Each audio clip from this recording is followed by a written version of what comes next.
અને આપણને મોજ કરાવે છે મોજીલી ટીમના બધા જ વિદ્યાર્થી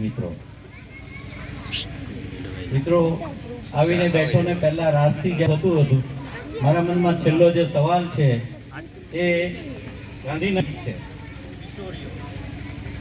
આ એક પણ રાસ જો એ કરતી હોત તો કદાચ આવી સ્થિતિ ના હોત. અહીંયા આપણે ઘેર શું ખાઈએ છીએ, કેવા વાતાવરણમાં રહીએ છીએ, બધાની એક અસર હોય છે. લાગ્યું કે એક પણ દીકરી અહીંયા જે હતી એનિમિક હોઈ શકે. એને હવે એનિમિયા છે એ વ્યક્તિના મૂડ ઉપર બહુ મોટી અસર કરતી હોય છે, અને મૂડ જ ના હોય તો શિક્ષણ કેવું હોય. એટલે રોકેલા શિક્ષણની ગાડી એમનામ ચાલે છે. બિચારો ભાઈ વિદ્યાર્થી હમણાં જ આપણને કહ્યું, દુનિયાની દરેક વ્યક્તિ છે એ અનન્ય છે, એકબીજાની સાથે એની સરખામણી જ ના થઈ શકે.